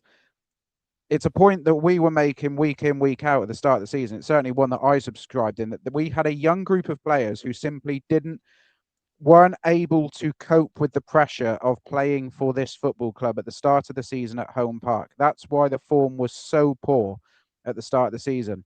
And since Christmas, the turnaround has been incredible. We've now picked up more points at home than we have away this season in the league. Just let that sink in from where we were as a team at home. We now have more points at home than we do away. And one of the quotes that always stays in my mind when you talk about high intensity situations and things, pressure's a privilege. And this group are now earning the right to have the pressure on them again. And let's see now if they can cope with it. I'm pretty sure they can because of what we've seen in recent weeks. But let's see how this weekend goes. It's a massive, massive weekend. And that is what we're going to come on to now. Because on Friday afternoon, Bolton Wanderers, 3rd in Sky Bet League One, come to Home Park. Home Park is a sellout, as you would expect for a bank holiday weekend. Much like the opposition manager. But also Somebody's missing. Also because Bolton are 3rd in the division, Argyle are going for a playoff place and a place at Wembley in May. But also, John Alsop, as you've alluded to, one sideshow that we're not going to be able to avoid on Friday afternoon, no matter how much people try and play it down and what have you, is that Steven Shumacher is returning to Home Park in that away dugout. Now, you don't need me to sit here and go through every result that has happened between Plymouth Argyle and Steven Shumacher's side since he got on that helicopter all those years ago, but this feels different this time. And going into Friday's game, we have got Caleb Watts, Wes Harding, Lauren Tulai all back ready to go. Connor Hazard will be back in the side for Friday's game. Bim Peppel is unlikely to be in the side for Saturday's game. Certainly not the starting 11, because if you think about it, they play Tuesday night in Canada, which is Wednesday morning our time. By the time that game finishes, he'll be flying Wednesday lunchtime our time and Wednesday morning their time. It all gets time zones and confusing. Basically, he's not going to be in Plymouth until Thursday night at the earliest, unless he withdraws from the camp. What are you thinking ahead of what's promising to be a hell of a Good Friday at Home Park? Yeah. Well, obviously, worth clarifying that 2 of those 3 defeats to Shuey since he left were against the biggest club in world football. And obviously, that's not the case with this current club. So that probably puts a little bit of a different light on it. Yeah. I think I'm going to diplomatically say that the identity of the opposition manager doesn't really matter for this game until we beat them, at which point it will matter immensely. I think having those 3 defeats to him sort of like takes the pressure off that aspect a bit, right? It's not like, I mean, I remember that game up at Stoke when we lost 3-0 to them, and that was pretty horrible. And obviously that was first and foremost an important game for us in terms of where we were in the league table, obviously. But yeah, that really hurt. You know, that was a very tense kind of atmosphere. And to be humiliated like that. I mean, obviously I would absolutely hate to have made intemperate remarks about that football club on a podcast on the internet several days before the game, see my team lose 3-0 and then get recognised by one of the home fans outside the ground. I'm really glad that didn't happen to me. I'm not it sure could if have it been happened worse. to anyone else. You could have done it before we lost 4-0 to a team on the opening day. Yeah, I could have done. Yeah. Could have done, yeah. But yes, so obviously that hurt. I think since then, like, it's probably more the case that, like, that first win against him, which will come at some point, is going to hit like a certain Class A drug. But like, I think that's more of a worry for when it happens. You know, it's. I don't think it's like we must go and beat them because it's Shuey and it's Needle. I think for everyone knows what's at stake in our position in the league. It's first and foremost a really, really important game to try and catch up. I think someone said on screen earlier we've caught up on them 11 points in the last 5 weeks or something, which is pretty insane. I mean, if you think about that trajectory, there's about that long left of the season. They're 7 points ahead of us, and so there's absolutely an opportunity in there to overtake them going forward. And obviously, their run-in's tough. They do have a habit of scoring late goals, which I made. And in what you're saying now is in the next 5 games, their games are incredibly harder than the 5 games that they've just failed to pick up 11 points less than us. Like this is a much harder 5 games than the one they've just played, and we've overturned their 4 massively. Yeah, and there have been some comments to the effect of Bolton maybe struggling against the poorer teams in the league and doing a bit better against the top teams. And they have this incredible resilience, right? I mean, I was sort of making fun of them scoring a lot of late goals, which on the one hand, I think could be a reflection of a team that are not massively convincing. I mean, at some point you do run out of time to score that 90 plus 11th minute winner every single week, which is why, as Graham said earlier, I think they've had a lot of draws. You know, it's not really a sustainable way to win games. Whereas I think what we are doing at the moment is a sustainable way to win games of football by and large. We're not sort of having that kind of last minute, adrenaline rush every single week. We're actually winning more comfortably than that and in a more professional way. At the same time, like Shuey clearly imbues his teams with incredible fighting spirit and never say die attitude. And we saw that obviously in our promotion campaign and subsequently right up until his final game with us, in fact.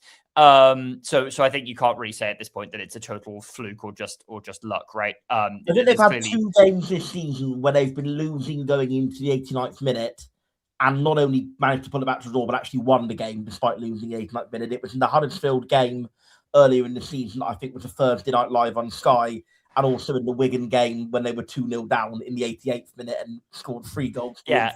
So my understanding is that there's literally never happened in the history of Opta stats, is my understanding. That a team has come back from 2-0 down at that point in the game. So, they're dangerous. We shouldn't be resting on any laurels if we're 2-0 up in the 88th minute. At the same time, I don't think we should be scared of them. I think we're better than they are.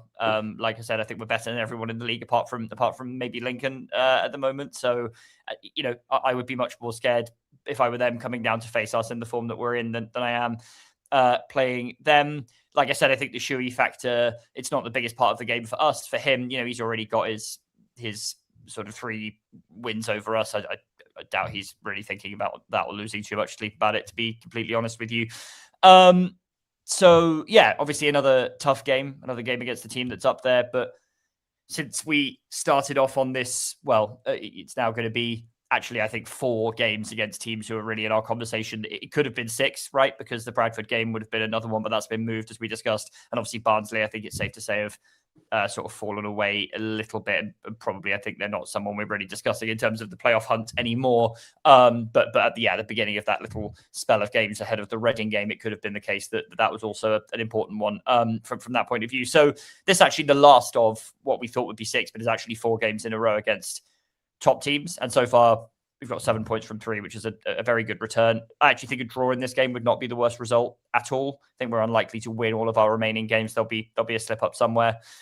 But yeah, it would be absolutely excellent if we could beat them. And I think we have a good record against Bolton at home park in recent times. Actually, a pretty good record against them overall. I think that game, the 2-0 defeat earlier in the season, was the only time we've lost to them since sort of coming back into their general orbit in 2019, right? I think we've had a couple of draws up there, a couple of wins up there, and we're beating them twice at home park. So we won there in the FA Cup that day under Ryan Lowe, which was an absolutely exceptional performance. We only won the 1-0 flat at Bolton, despite they were in the league above us. We played really well. That was when they were on their way down, right?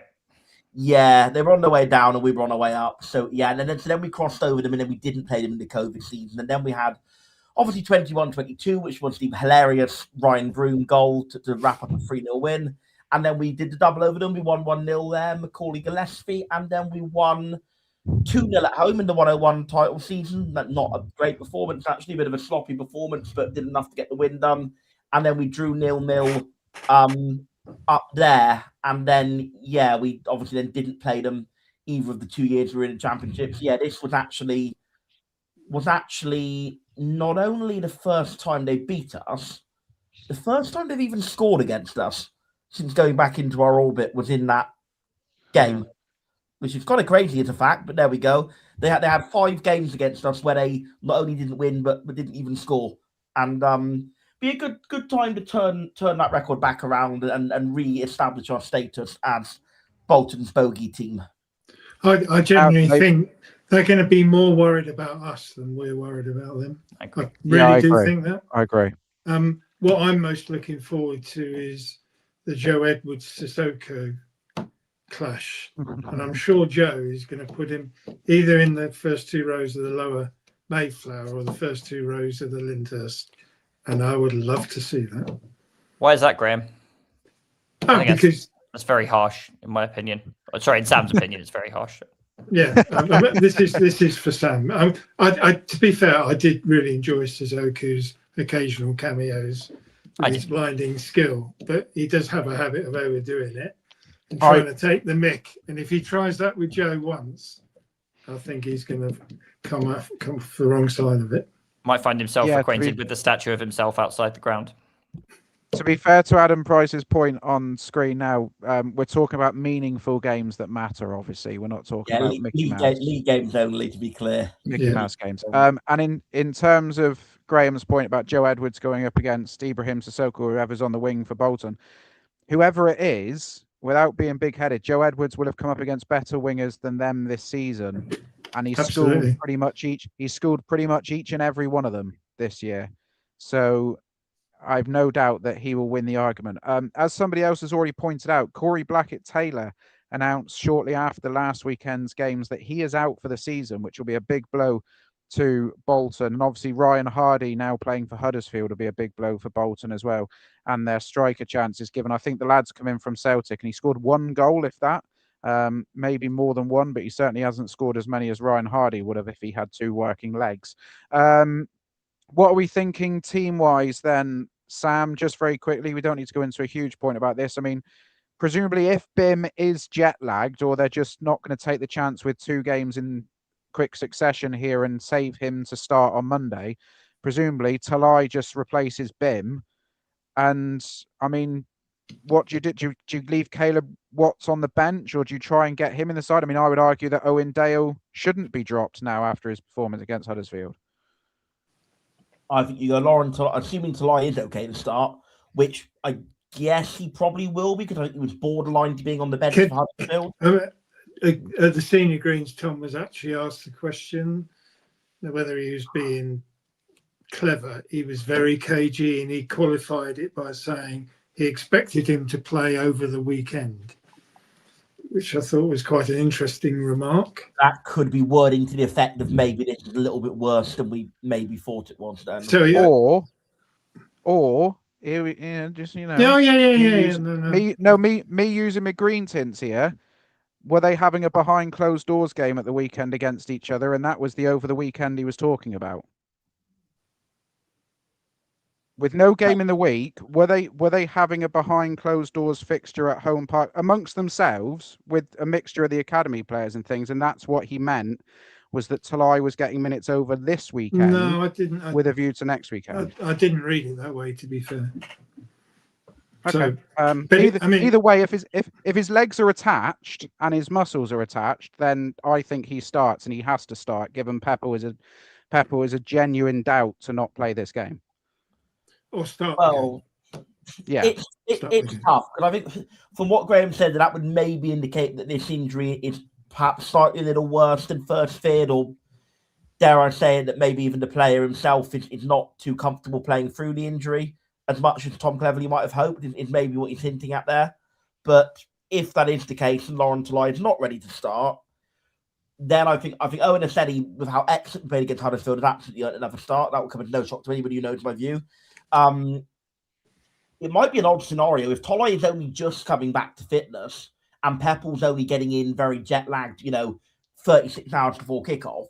It might genuinely be a scenario where Lauren Talai and Bim Peppel are top 2 goal scorers both for start on the substitutes bench, with a view to then coming on and changing the game. And what a pair of impact subs that would be to have. So if that is the case, I'd say Caleb Watson and Assetti to start a strike partnership. we've been over it many times. We often see, when it's been only one recognised striker available, we see sometimes Curtis striker and Watts as the winger. But I prefer it the other way. I prefer Curtis as the winger and Watts as the second striker. But we'll see how that plays out. Joe, sorry, I'm also forgetting Herbie Kane's going to come back into midfield he's on coming Friday to as well. midfield. Yeah. Oh, Herbie Kane will come back in for Jim Sorry. Patterson. Jim Patterson. Jim Patterson. What a player. You can tell about him again. Herbie Kane will come back in for Jamie. Herbie Kane will come back in for Jamie Patterson. I think that's pretty much nailed on, with all respect to Jamie Patterson. It's just a question of what we do with the wide and striker positions. And I guess maybe I think the back four picks itself. I think Galloway's just coming again, just gradually working back up the fitness, and Jack McKenzie has made himself more or less undroppable. He's hasn't really put much of a foot wrong, apart from maybe he got turned a little too easily for the Huddersfield goal. Apart from that, he's not really done much wrong at all. So I don't think. Yeah, made himself. I don't think the back five's a question now, is it? As long as they're all fit. I think back fives are all fit. Certainly for now, picks itself. I think the two CMs, when they're both fit, pick themselves. So it's kind of just, and I think Roland Curtis absolutely is in there in some permutation or other, whether it's a striker or a winger. So it's then just how you manage the rest.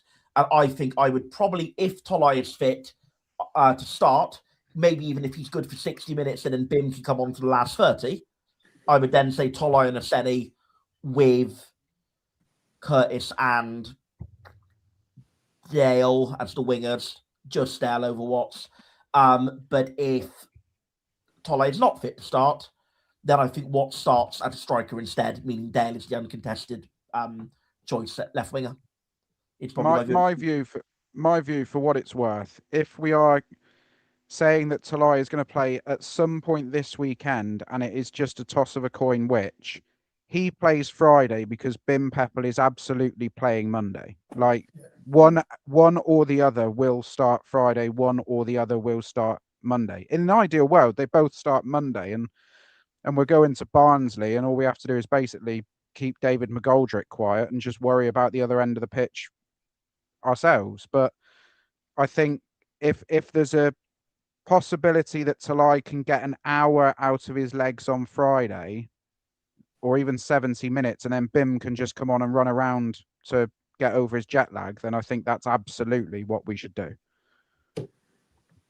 Joe, we're not going to have like a rage baity question to be about what I think of any prospective booing. I'm sure you said you were going to put me on the spot about that and what I thought about it. No, not really. People can do what they like this week. Don't care. You're not going to ask my view on it? No, because we know what your view on it is, Sam. I'm gonna give it a 15-second summary. The only I'm counting. The only chant that needs to be sung about any manager in either dugout is Tom Cleverley, ole ole. It's the only. All right, I'll agree with that. Yeah, I'll agree with that. I'm even going to put a marker down for Aaron to put that out as a TikTok. There we go. It won't be, you know that, don't you? When we're 3-0 up at half time and they're goading the opposition manager. You know what? I will allow Shuey Watts to score at full time and no earlier, because I do not want to jinx it of what Bolton are like late in games.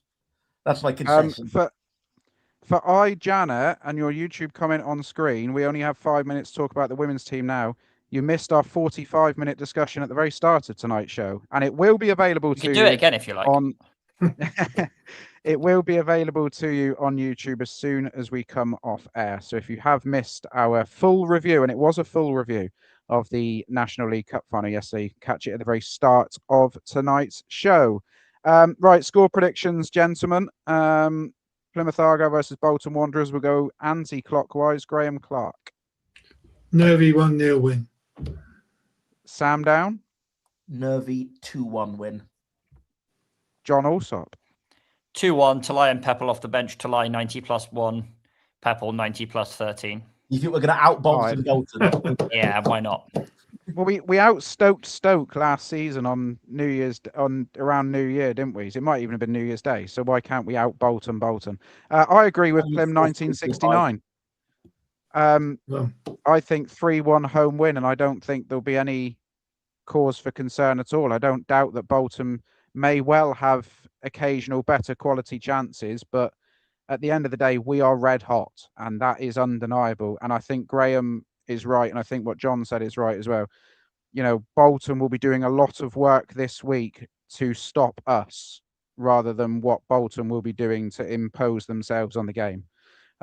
Because and just on the comment on Plymouth 1969, this is the game. The Devonport end's got to suck the ball in. The crowd is going to be on it from the first whistle, and that will make the difference. It will make the difference. Agreement. Yeah, if Sam's making public service announcements, can I make one as well? The usual lull that happens every game between minute 20 and minute 30, can we just sack that off this game and just keep the atmosphere going the whole way through? It's every week without fail, the 20 to 30 minute mark. There's always a quiet period where you can hear people talking in the Lyndhurst from where I'm sat in the Upper Mayflower. Like, it's really infuriating. So I want home park on Friday to be like it was in that Leicester game 2 years ago, almost to the date. Yes. Yes. Look, I agree. We've spoken so long about how mad it is that we're here, how we've got here, how sustainable it is, where we'll be next season, and all of that. And I think and to be clear, that's not in a derogatory sense. That's all absolutely legitimate stuff for any podcast to talk about. But in that 90 minutes, let's just focus on we are here, and we're going to do our absolutely very best to roll the team over the line, because the fact we're here is incredible. This is an enormous chance to return to Championship football at the first time of asking, which none of us ever thought was going to happen for the overwhelming majority of the time since probably July onwards. And yeah, it's huge. And I think absolutely, the home park roar, the Devonport end, it's that comfort playing at home park, that sort of late energy in front of the Devonport end is starting to come back into it now, the last few home games. The crowd can be on it. The crowd can make a difference. It could be absolutely huge. And just the thought that we are this close, and I know we're still a long way off, but the thought we're even in contention to being potentially back in the Championship at the first time of asking is just astonishing. And let's do all we can to contribute in any tiny sense. I don't like showing Ollie's comments because it's usually trying to trip me up, but I'll allow him this one, because if I could speak to a sorcerer and guarantee that outcome, I might even consider it. But I want to win on Friday. I want to keep these good times rolling. Gentlemen, thank you very much. Is there any AOBs anybody would like to raise before we round off? Speak now or forever hold your peace. Yep. You have not spoken, so that will do. Thank you very much for joining us this evening on this rare Sunday night during an international break podcast, where we have discussed pretty much everything that's gone on in the last week at Plymouth Argyle. Commiserations to Marie and the team yesterday for their cup final defeat at Loftus Road. All eyes now turn to the Easter weekend. The playoff race is well and truly underway. Can Argyle sneak up on the rails as the field turn for home? Let's wait and see what Easter has to bring for us. Gentlemen, thank you very much. We will be back next Tuesday. We will be doing a double header episode a week on Tuesday after the Barnsley game. We're not going to do, unless something incredible happens on Good Friday, we're not going to do a podcast for both games. We'll be back a week on Tuesday after the Barnsley game to review both games as one. And then we will look ahead to, the small matter of the Devon Derby to come straight after. The big games just keep on coming. Thanks for joining us, folks, and we will see you all in a week's time.